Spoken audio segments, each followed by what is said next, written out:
Hello, everyone. Again, thank you, Dr. Salisbury, for inviting me to be a part of this great event and this wonderful panel. My name is Afaf Aldalai. I am the campus programming coordinator. I'm also a Muslim Yemeni American woman, and I've lived in Bakersfield for most of my life. I'm a double alumna here at CSUB. I got my degree, my undergrad in business marketing, and I just recently got my MBA. So CSUB is like my second home. I've had the honor of meeting some of these amazing people in our panel, and so many other people on campus that have inspired me in so many ways. And I have the honor to share this virtual stage with so many of these young women. So let's just get right into this, and let me introduce my panel. I'm kind of reading it off, and I think you all are in order of my little bios here. So our first panelist is Zeltsin Esther Rodriguez.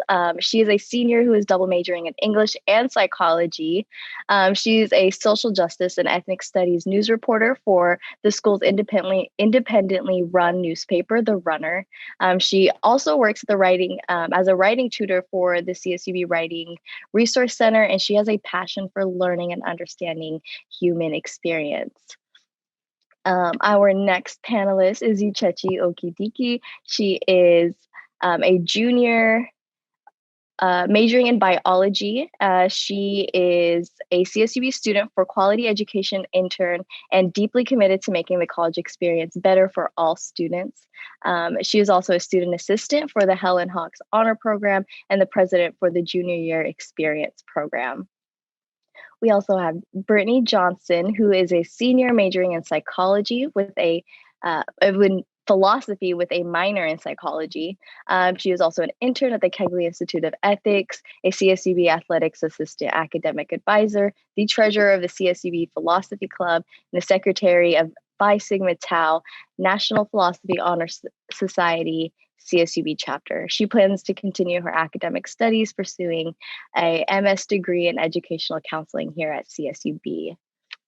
Crystal Rains, who we have been introduced to just now, but she is the very first CSU trustee from Bakersfield, first student. She is the 2020 to 2022 trustee. On campus, she works as a computer science supplemental instructor as she pursues her undergrad degree in computer science. As a first generation student, Asian American Pacific Islander woman, she had to fight for her degree in collaboration with other amazing women on campus. And last but not least, Brianna Santaella. I'm going to get that right. She is a junior majoring in women's gender and sexuality studies. She's a longtime member of Club Gen and the current president of the organization. And she is a committed activist to LGBTQ plus issues and race and social issues.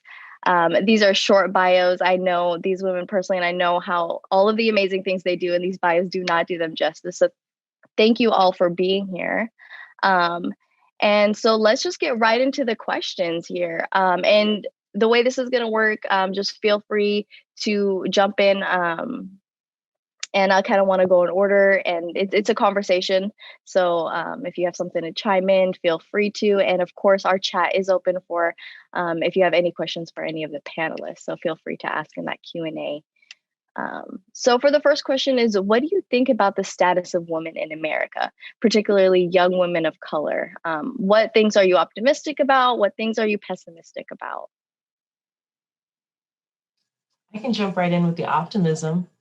I'm certainly optimistic because we have a Black vice president of the United States of America, and she's a Black woman. Vice President Harris is such an inspiration. So I feel like that's optimistic, just because representation matters so much. And that's why I love that our panel is also so diverse and the speakers are so diverse, because representation is key in getting women to want to do those things. So now there's little girls who see that there's a vice president who's Black and she's a female, and they're like, oh my gosh, I can be a vice president because I'm Black, or because I'm Asian American, because I'm female, like I can do those things. Because before, a lot of things that we see with women, especially with the equity the inequity that is in pay that we were watching our first presentation, there's a lack of asking for women because they don't know that they can ask those kind of questions. And so I'm optimistic to see with all of these women doing great things now in different fields, like the increase of women in STEM or the increase of women in politics, that's going to make more women decide that, hey, I can see myself in this role versus just as a caretaker or just as blank or whatever ceiling they've been put upon in their community. I'd love to add to that. Oh, sorry. No, go ahead. I'd love to add to that. Vice President Kamala Harris has honestly been the inspiration to all of us, and showing us that, to echo, showing us that it is possible as a woman of color to achieve these high ranks. When I saw this picture of her versus all the former vice presidents and how different and how groundbreaking she is. And so with that, also education is really positive for women. College enrollment rates since 2000 have been increasing for women and actually have been higher than men. But some of the harder things that I'm a bit pessimistic about, to bring that in to address your question, is about how hard we are hit when it comes to jobs. With regards to COVID, 1 million more jobs have been lost by women, primarily because of things in the home, right? And so anecdotally, I know that there are some older women that I've talked to that said that they had to give up their job attainment, their degrees, their hopes and dreams because they were expected to stay at home for the kids. And there's also this social stigma and pressure for women to, there is this joke that Ali Wong makes in her stand-ups where she, if you don't know, she did stand-up while she was pregnant, and then she's still currently doing stand-up after birth. And people commonly ask her, who's taking care of the baby? And so while she gives it as a joke, that is a very real question that a lot of women in business have to face. When this answer is very simple, you hire a babysitter or you split the job 50-50. And so there's this pressure and there's this negative stigma that women constantly have to fight every day, whether consciously or unconsciously when it comes to the workplace. Thank you, Crystal. That is so true. No one asks our male counterparts, who's taking care of your child? That's not a go-to question. But if anyone else wants to chime in, like, what do you think of the current status? Has that changed throughout your life? The current status of a woman in America? Hi, I'll go ahead and jump in. So for me, I think the current status has definitely improved over the years. Where we are now is drastically different than where we were just even a couple years ago, or even to say a couple months ago. I do think that representation matters, of course, and everything. But when it comes down to like the heart and soul of it, I do think that community and building community and having that community be strong at it's what's important, and it's ultimately what's going to liberate all people. We have to think about people who are being affected, although there is a Black woman president, a liberal rule right now. We have to think about the women who are being affected, who are incarcerated. We have to think about the people who are being misrepresented. Black trans women are still greatly affected. They're one of the most vulnerable groups in the world, essentially. And I do think that although we see so much diversity in the workplace, there is sort of also a capitalized idea of of this diversity in a workplace. It looks good on paper, but is it actually making structural change? Is it actually helping women of color, Black women, Indigenous women? So yeah, that's kind of where I'm at. I'd love to add on to that, Brianna. To address the status of women, I think that although we've come a long way, there's still a lot of social stigmas that exist in society for women that are kind of holding us back. Although we are granted a lot of newer opportunities, women are still hypersexualized. Women are still seen as weaker than. And I think to bring in some pessimism, I'm pessimistic about the K through 12 education standards and how I feel like there's not enough representation of women in history books and of some of our achievements that would allow for people to have a different idea of what women are capable of and what women have provided to society besides just maybe beauty standards or things that we typically, or as a society, people typically associate women with. So I would love to see a structural change like that could help bring the society further and grant more opportunities and a truer narrative to the female history, to women history. But to bring in some optimism, I would say that technology is taking us to that place where I can see a lot of my women friends and even my male friends sharing women history through their social media, bringing more awareness to the accomplishments that we've made. And all of the things that we're capable of. So I can see that going a long way, but I really do think that until there is a systemic change in the K through 12 education system, that it's going to be a long route. I think just to kind of add to that, I am very optimistic about the future of women in society, because I think with our current generation, there's been a lot of barriers broken, and women and even the young generation using their voices for change and not being afraid to ask the tough questions and put yourself in a room where you don't see people like you. So when it comes to the optimism part of it, I'm very optimistic about it, because I think the changes that we're seeing today will continue, because there is this mindset of, I'm not going to take just what someone offers to me. I'm going to fight for what I need. I'm going to go out there and look for what change I want to see in the world, and what change I want to see that would affect me and those around me.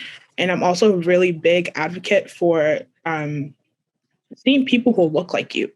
Because sometimes when you are kind of going through life, and you're like going through life and trying to hustle and do what you need to do, especially as women, like most of my panelists said, like there's the question of like, who's going to take care of your kids? Or if as women at a certain age, you're asked the question, are you going to get married?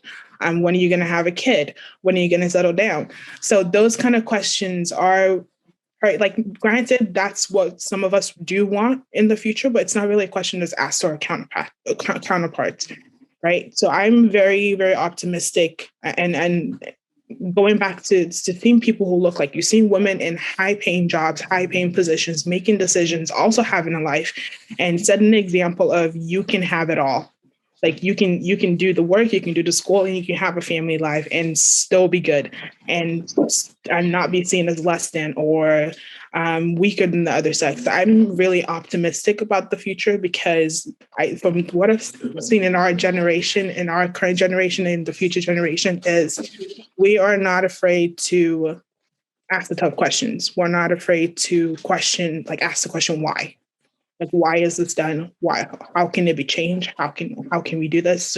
So I'm optimistic about that aspect of it too. So, yeah. Thank you. I have a list of questions, but I'm going to move around kind of based on your answers. But what has helped you persevere in spaces or situations if you have felt unwelcomed, or if you felt like any of these topics that you spoke about have held you back in some way, or, self-doubt, imposter syndrome, whatever it may be? What's something that's helped each of you persevere? I can hop into that answer because there's certain people in my mind. I know the previous speaker, as well as many speakers before us, have talked a lot about sisterhood and talked a lot about that support system of women and mentorship. And so I would love to shout out a few people. So Ilaria Pesco, I don't know if she's here. If you're in the CSUB community, you've definitely heard of her. She's an absolutely amazing woman. People like Dr. Zalesny, the president of the university, she's amazing. As well as Jen at the counseling center. People at CSUB are here to help you. Growing up, I had very little support at home, and actually I had to run away from home because of an abusive situation. And it was only because of women in my life that told me, this is how you get out, and this is how you can get support, and this is how you can get resources, have really empowered me to get to where I am now. And so you have to rely on other people that look like you, other people that understand your struggles, because you are your best advocate, but sometimes you don't know how to advocate for yourself. So you have to get that advice from other people. I'll jump in. So for me, I do identify as a queer and or pansexual woman. So growing up, I necessarily didn't have the space to kind of explore that and to learn that about myself. And something that really did help persevere and like help me come to just find myself really is to build community. And I started doing that once I got to CSUB, and like to name some few folks, Samantha, Delilah, Dr. Salisbury, they all have created space for me to be able to explore what it is to be queer and a woman and Latinx, what it means to come from a low income, undocumented family. So all of these things are ways that have like helped me and also helped like find myself. And they're also like things that are important to center when it comes to talking about women. We have to like think about, yeah, we can create spaces for women, but are they being all inclusive? Are they including trans women? Are they including non-binary people? Are they including trans or queer people just in general? So, yeah. Thank you. What helped me too, as Uchechi, am I saying your name right? Uchechi and Brittany were saying earlier about representation. That definitely helped me out a lot. When I first came to CSUB, I had a teacher, Dr. Monica Ayuso, who she's been really helpful in helping me find my power as a woman, as a Latina woman in particular. The way that she lectures is so eloquent and so knowledgeable. And seeing her do it made me think, okay, like if she's a Latina woman that can do it, then I can do it as well. And she teaches ethnic literatures, and that formal education of a people's history, which I also went to Humanities Magnet, which taught history of all different types of disadvantaged groups in American society, and seeing that and the ways that people have persevered out of negative situations makes me feel okay, like although I do have these stigmas working against me, there's many people who look like me or who have dealt with situations similar to mine that have come out better for it, come out stronger from it, and done amazing things. So definitely seeing that has helped me overcome my imposter syndrome. But I will say that it's definitely a gradual thing, and it's not really consistent. It's not like you learn one thing and it's like, oh, flip the switch and now I just, my imposter syndrome is completely gone. It's a gradual process, but definitely representation helps. Totally second Zeltson about representation and imposter syndrome, because there is no quick switch. I wish that would be a thing. Like all of a sudden I wake up and be like, yes, I am Superwoman. I can do this. Because even though we are Superwoman, we have to have a lot of people that are in our corner who reinforce our cape. And I say that because the women in my life that have mentored me, there's women that have inspired me and mentored me in a way that they may not even know. And I feel like that's just because knowing that there's someone doing what I hope to do is sometimes just the encouragement that you need to keep doing what you're doing. As a student here at CSUB, some of the women that have touched my life are actually on this call. I have Dr. Rhonda Dugan is awesome. She's one of the most amazing people. And she's so cool. And I'm so excited to have known her. But also Dr. Cargill is also on here. And she's amazing. I had a really great conversation with her when I was actually thinking about going into law. And it was mostly because I had that, like one of the prisoners, Tiffany Cross, was talking about that anger that motivates you. I was actually in a symposium earlier last year that was talking about the executive order and how women on campus feel silenced for sexual assault and domestic abuse. And when we were just looking at the executive order that was passed by our previous president, it was very limiting for the victims and for women. And so I was so fired up about it that one of the people was like, have you thought about law school? I was like, no, I haven't, but maybe I should. And so I was like, let me go talk to someone who knows about law. And so I had a conversation. And even though I'm not going to law school in the immediate future or anything, it was just a great conversation to sit with someone who said, yes, your space should be reclaimed. And yes, you should take up that space. And I felt like those kind of conversations are not happening enough for women of color. And so that's why you see so many women who question themselves or doubt that they can take up space in whatever that space may be. I work with a lot of scholar athletes. So what we usually work with is the opposite of that. We don't usually come into the gate with athletes with low confidence because we're a Division I school. So they got here because they know that they're good at something. However, when it gets to the academic side, that's when you have those kind of struggles with that student where you have to reinforce them in that way. And I feel like that's important to do because you need to find where that area of weakness is for that person, and you need to pour into that person. And I feel like that's what the mentorship at CSUB has had on lock, because the people here really pour into you. And that's why people say CSUB feels like a family, because it is. When it comes to like my success as a student here at CSUB, I want to say just my success as a student in general kind of started, I'll say, in high school in a little bit, because I moved to this country when I was like 10. So when it comes to like the imposter syndrome, I want to say I kind of lived it, breathed it, like it was part of my life for like a good couple of years, where I had to figure out my new where I fit into like the classrooms, where if I became very conscious of the fact that like if I was in a classroom and I turned around, I was the only Black person in the classroom, because I was that person who took the AP classes, who took the honors classes, because I'm Nigerian and you are trained. Brittany is also Nigerian, so she resonates. You are trained. You're trained, not necessarily trained, but you're really empowered with the importance of education, I would say, because go get a good education, because once you're educated, everything else kind of falls into place. And I'm honestly a big believer of that, because you have the knowledge to figure out where to go, who to turn to, and all of that. So I would say my success kind of started in high school a little bit, where I met, again, someone who looked like me, the advisor for the BSU, Mrs. Brown. She's from Stockdale. She's now at BHS, but at Stockdale, I had like one of the most honest conversations with that woman, because she kind of reminds me a little bit of Dr. Salisbury, a little bit, where she will tell you like, this is it. Like, this is what you need to know. This is what you need to do.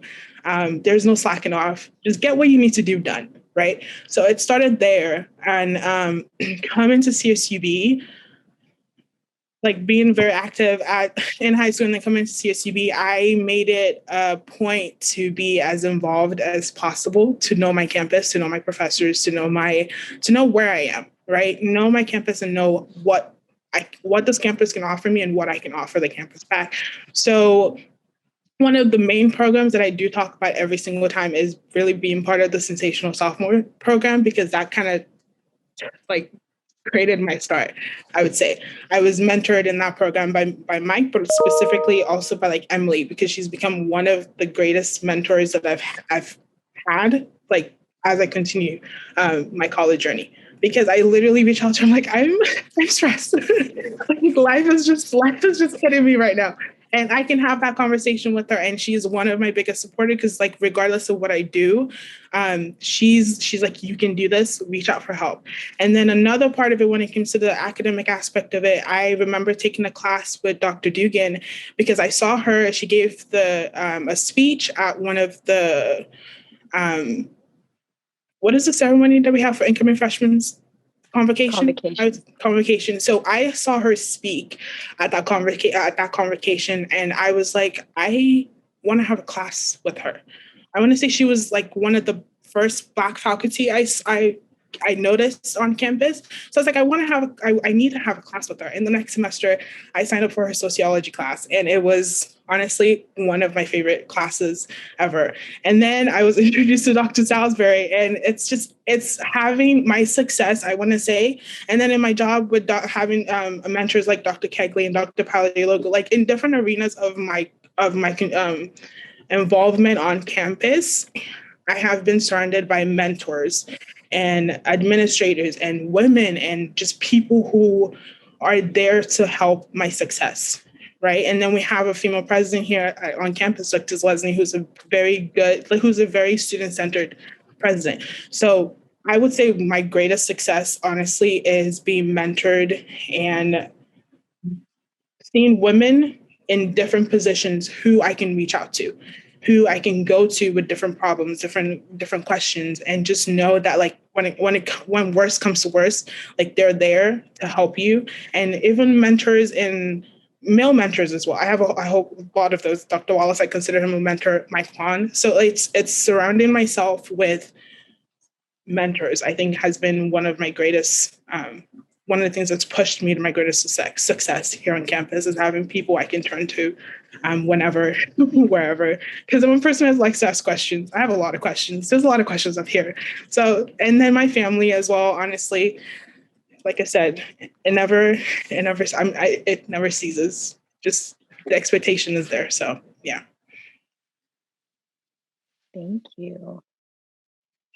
I'm so glad you all have found, those mentors and people you can go to here at CSUB. And I hope all of the students here watching know that they can reach out to so many people here on campus that are here for you. So to move on to our next question, do you remember a particular instance where, and not to trigger anyone, but where you felt less than or inferior due to your ethnicity, race, gender, whatever it may be, and how has that situation helped you grow since then? I kind of wanted to jump in on that because I was so triggered in like the best way by Tiffany Cross and Dr. Salisbury's conversation when you were talking about PTSD, and when Tiffany Cross was sharing her experience at CNN. I had a similar experience. So before I came to CSUB, I guess I'm a non-traditional student. My first time going to school was at a junior college, and I really struggled because I was used to being the big fish in a little pond at my high school. And then I got to college and there was other people who were also equally smart. And I was just like, wait, I have to work now. And so, it was an adjustment for me. And I felt less than in a particular situation because I was in an honors history course. And my professor was telling me that racism was no longer relevant because we had Barack Obama as president. And so he wanted to go toe to toe with me, the only Black girl in the room, because like Richard said, when you are the person taking those advanced classes, you are often unfairly called upon to represent everything for the Black race, or you are silenced and no one wants to hear from the Black race because now you are the Black race in that one classroom of 30. And so I was telling him, I was like, no, just because we have a Black president doesn't mean that all of a sudden racism has ended. The statement alone makes me feel like this is no longer going that way. And I felt very unseen and unheard in that moment, because when I was trying to explain about things like colorism or the paper bag syndrome that people of color still experience, no matter if you're Black or Asian American, like if you are a minority, you are always trying to be the most white adjacent, because that's how representation in society has said, like, whoever's lighter is going to be liked more because you look more like Massa, who was white. And so it's like trying to go to that scale. However, in a room of 29 other white males, it was not really a conversation they were trying to hear. And so I struggled with that because as a philosophy major, I want to get my PhD in philosophy, and I want to make room at a table that normally does not have room for people of color. One of the contemporaries that we learn about in philosophy is Immanuel Kant.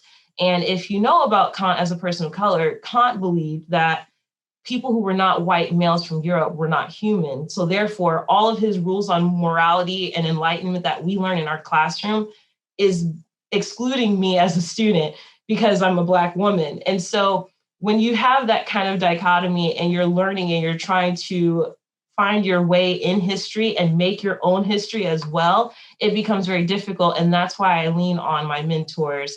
Dr. Michael Burrows is one of the directors for the Kedley Institute of Ethics here at CSUB. And I count him as one of my mentors because even though he's not a woman, he is a feminist, I would say. And I feel like that's just as important to see in this field or traditional fields where women are not included or people of color are not included. I feel like it's very important to show that there's still people who are using their privilege and they're not breaking down their fragility, but they're using their privilege to help others. And I feel like that was also really key. Thank you. I would like to focus on my experience of being hypersexualized because of my race. Growing up in high school, even though I attended a program that was really woke, or they focused a lot on humanities and recognizing race and ethnicities, I was often called like the spicy Latina, or I don't believe that I have an accent, but sometimes certain words that I say will have like a different stressor. And so people would make fun of me for it. They would call me like the less hot version of Sofia Vergara. They would make fun of the way that I would talk. Sometimes just by my nature, I will say like hola, or I'll say adios. And people would tell me that this is America. You're not supposed to speak that language here. These are just memories that I have from high school. And me being, the little imposter that I was in that time, I wouldn't say anything. I wouldn't know what to say. I would kind of just take it. In college, an incident that happened with my voice, I don't really believe that it was motivated by my race, but I talk in a low voice, and an older man, like who was probably 50, had told me that I had a very sexy bedroom voice, and it was in class, and I didn't know what to do. But what I told him was, that's weird that you said that. And the following class period before class, I went to my professor, who's Professor Dr. Vega, who I want to connect it back to saying like how important it is to see people who are like you in positions of power. Because if you know Dr. Vega, he is a Latino man. He is an ally, a safe zone ally. And I just felt completely comfortable to tell him, this man told me this in class and I do not feel comfortable. And that was the first time that somebody encouraged me to take action. He said, let's go to Title IX, let's make a report. We'll do anything that we can to make you feel comfortable in the classroom so that you don't feel like you have to leave, or you can stay in class. And so that is honestly what helped me grow from situations like that. Having somebody like him tell me like, what you're feeling is valid, and it's not okay that somebody talked to you like that, or, like made implications about the way that you are, the way that you speak, which is just something natural to you. And they're just like turning it into this really weird and hypersexualized thing.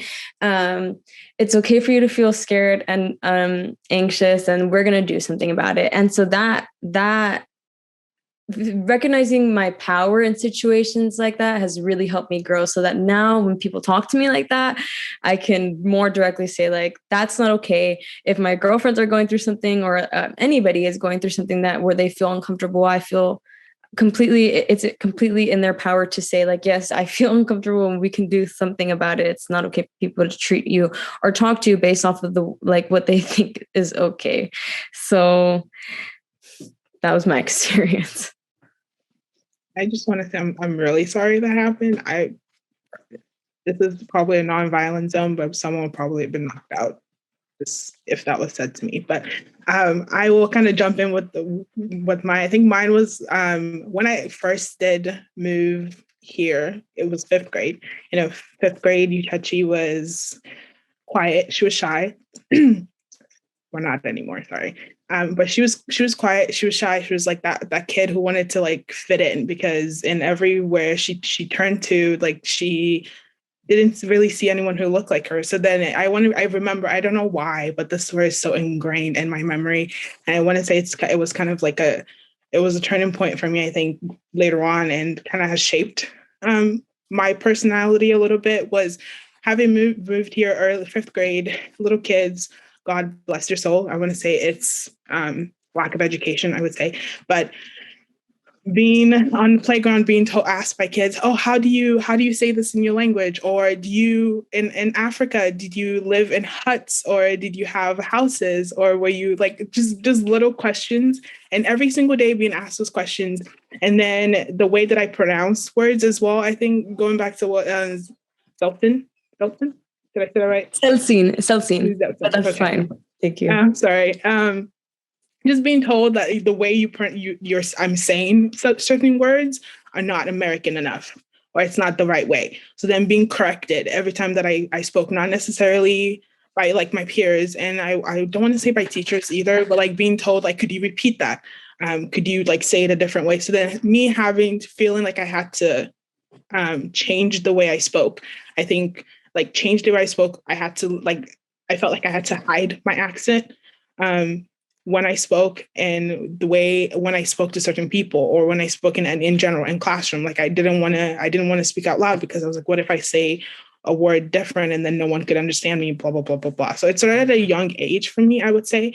But just overall, I think that just with the growing up, I've come to appreciate that those things that people saw as different made me unique, I want to say. So then starting in college, I want to say 7th grade, I was just like, we're not taking anything else. We're building that confidence. And I will respectfully tell you to back away. But I want to say in college as well, I really made it a point to try to speak in my African accent, I would say, like bring it back. Because when I speak my language, like if I were to go home right now and I speak my language, I would be made fun of over there because I sound more American than Nigerian. So I made it more of a point to kind of embrace like my accent again, like retraining my brain and retraining the way that I spoke to let it feel more natural than force, I would say. So I would say when I felt unseen was when I was younger, but like that, I feel like that story and just that experience has helped me grow and empowered the way that I viewed myself and just put myself in situations and wherever like I find myself. So yeah. Thank you. I like personally connect to that story so much. Like I said, I'm a Yemeni American, and although I've been here most of my life, growing up, it was a very distinct, I am not part of them, but I'm also not a part of my full Yemeni community. And so where is that line? Like you're in this parallel where there's this life and there's this life, and how do you merge those and, talk about intersectionality and that framework and all of that. So thank you for sharing that. But anyone else like to chime in?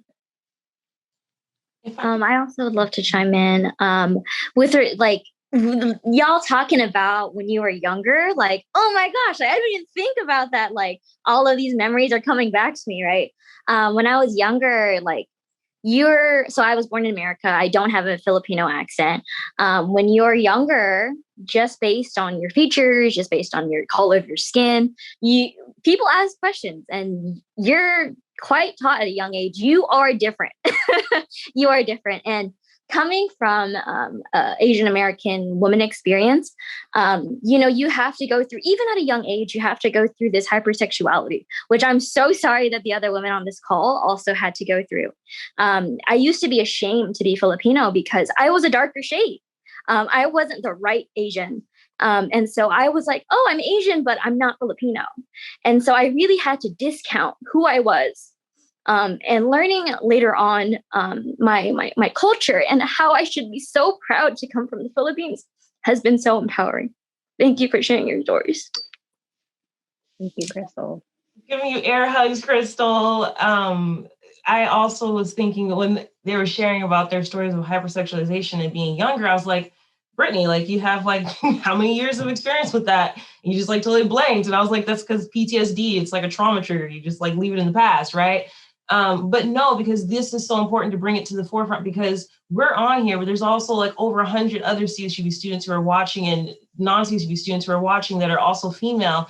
And every time we say something, it's like a barb to their heart to be like, oh my God, someone else had my story, or oh my God, I feel seen because she also saw the same experience. And so with that being said, I will share my hypersexualization story. I was 13 and poor Brittany, 13-year-old Brittany, she had growing pains and puberty was not her friend. I have been 5'7" since I was 12. And so it was very awkward for me. And I was nicknamed Dolly Parton in high school because I like country music and I was also endowed. And so that was something I had to deal with. And it was like it was either Black Dolly Parton or Oreo. Oh God. Like I didn't eat Oreos for a long time, you guys. And the statement for Oreo is because you're Black on the outside, white on the inside. However, with that statement being said, you are associating whiteness with education, eloquence, grace, and poise, which I had because I'm from Texas. I was Miss Teen Texas, so I definitely had poise and elegance. And my parents also have advanced degrees, so I'm educated. So when I'm being told that the things that make up me for being Brittany are actually not belonging to me because of my skin color, and I'm just a flashover of the white version of myself who owns all these things, that was something that that made me feel unseen. And it also helped me see how different I am from those around me. And then when I was 13, I was told, well, you know all about the birds and the bees, look at you. And I was like, how does my body shape constitute my knowledge of sexual exploitation or the inequity that there is for women? And so that was actually from a male in power, actually a principal. I was just going about my business. And that was the other thing. I feel that when you're a person of color, you have to be comfortable with people invading your space because they want to. And so I say that I was just going about my day, and then they stopped me to share their little 2 cents, which obviously wasn't worth much. It was actually derogatory, but there's that whole assumption that I believe it stems from slavery and 400 years of Black people just being in the room and people talking while we're there. So they assume that it's okay to say whatever they want to say while we're there. I think that also experience caused him to think it's okay for me to tell her that. The same way that man thought it was okay to say to Selton, you have a bedroom voice, knowing full well she's going to be your granddaughter, your daughter, And it's just that assumption that, oh, well, you're not someone I empathize with, so then I can just dump on you. And so with that being said, I feel like it's important to have these symposiums because we have to be told multiple times by people who look like us, it's okay to claim your space. It's okay to like back up, like Umoja said, respectfully back away, And then sometimes, like Tiffany Cross said, not so respectfully. I want you to be uncomfortable. And no, I want you to be uncomfortable and to back away from my space.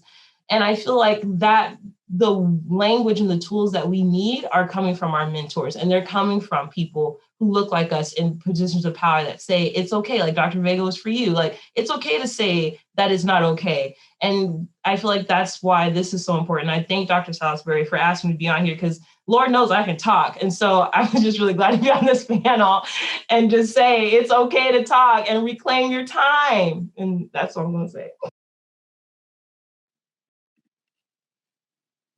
I would like to jump in. I want to say thank you to everyone who's shared their stories, their memories, their experiences, as it can be pretty, not the funnest, most uncomfortable thing to kind of bring up. So I'm glad we can just create a space right now where we feel safe and vulnerable. So I want to say thank you to everyone and sending you lots of love.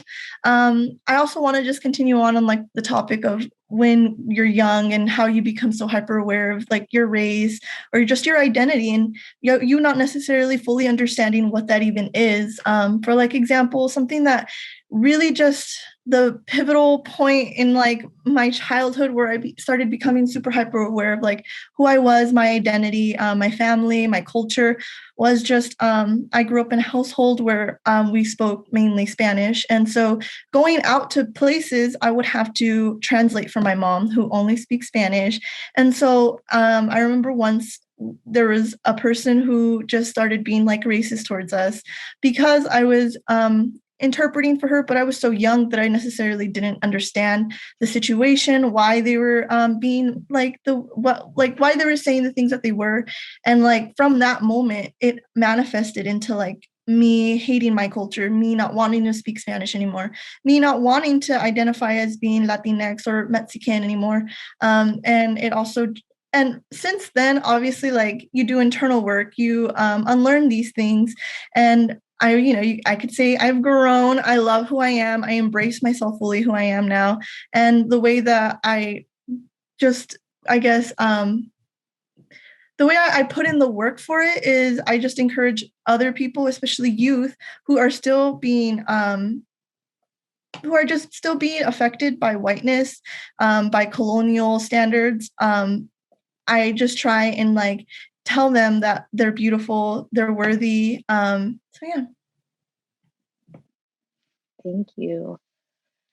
So thank you all for sharing all of those stories and your experiences. I know they're very personal, but I'm so glad that you shared them with with all of us, there were moments where I'm like, yes, I've experienced that, or I understood that. And I'm sure our attendees feel the same way. And I wish there were more spaces like this where we all could share these stories. Because I think when we all connect, and we connect on, these experiences that we've had, it helps others understand who necessarily haven't gone through them. They can empathize, or they can understand a little bit more. So thank you. I know we're getting a little close to the end. So for the last question is, what do you have to say to other women of color or young women of color who are having trouble finding power in their identity? I'll go ahead and just start. Community. At the end of the day, that's really what's gonna help people. What's gonna keep people lifted. It's gonna keep people liberated. Building community is important. It's ways that we see now, the way the way the world in itself is just transforming, because we see that collectiveness, we see the mutual aid, we see the way people are wanting to show up for each other. And so I hope that we do continuously create spaces where people can find themselves and just be able to fully live their authentic selves without fearing death, without fearing violence, without fearing that they're just going to be erased and overlooked. I'd like to hop on and say I'm always a big supporter of therapy and counseling and a lot of internal work.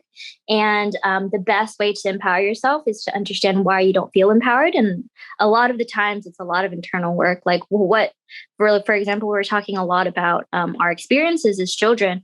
And so how from day one, how have you been oppressed, and how have you been told that you've been lesser, whether that be through your gender, your sexuality, your race, your color.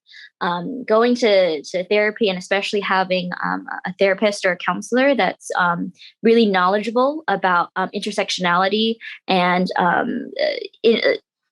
similar experiences across, like a lot of immigrant children also go through this, or you're the youngest daughter, or you're the oldest daughter. What does that mean through generational trauma? There's a lot of things to unpack when it comes to being a woman of color. We go through, we're attacked, and we go through a lot of trauma every day, whether we realize it or not. And so that internal work is one of the best ways, in my opinion, to empower yourself and understand why people do the things they do and why you do the things you do. Yes, I completely agree with Brianna and Crystal. I love therapy, and community is huge. I would say for sure, don't be afraid to ask for help or reach out to people. Like, that is so important. I think a lot of people struggle with this, but particularly people of color, because especially children who come from immigrant families, where it's like they're very independent. I came out here, I did it on my own, you can do it too. And there's this sense of hyper independence, which is not always healthy. It's okay to talk to people about your feelings, your thoughts. It's okay to reach out to teachers for help, to get a better understanding of what it is that you need and what it is, that it, as Crystal said, makes you feel not empowered. I think it's super important. And yes, just utilize people that you trust, because a lot of the time it can be completely discouraging, and you will come across people who, even in your own family, will be like, it's not a big deal. You're overreacting. I've been through worse. So try to find people who are going to be, who you can trust. Counselors are always extremely understanding and helpful, and just friends that are caring and thoughtful and considerate of your feelings and validate you as a person. I would say utilize that, and definitely, follow people who you feel like represent you and are who you want to become. That internal work that Crystal was talking about is totally important. Nobody's perfect, and that's totally fine. Recognize that and be okay with that, and so that you can become the person that you want to become.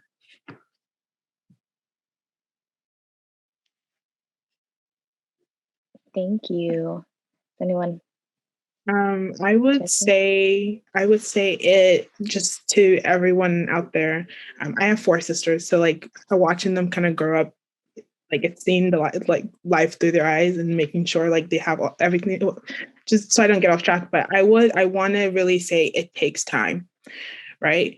It really does take time. for that internal work, to find community, to find mentors, to get to where you want to go, to feel safe, to feel like empowered. It takes time. And I want to say, give yourself that grace, give yourself that time, give yourself the ability to feel, to process it all, to surround yourself with people, but most importantly, surround yourself with people who will uplift you and also tell you the hard truth as well. But like in a very good, like in a very constructive way.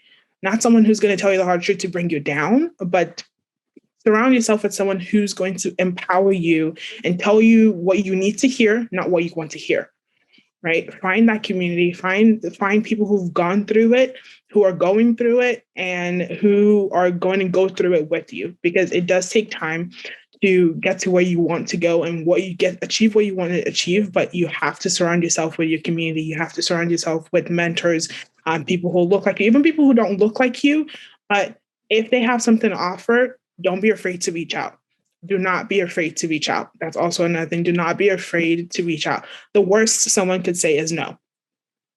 Then you move on. Like you won't fade away. I promise. I've tried it. Like you won't fade away. Just ask the question, and the worst they could say is no. And then you try to find another person who will help you succeed. But be comfortable asking the question. Ask the tough questions. Be your greatest advocate. You are your greatest advocate, and you have to reach out to others. Like people can know of you, but you have to reach out to people who you know will be able to help you, who can give you the information that you need.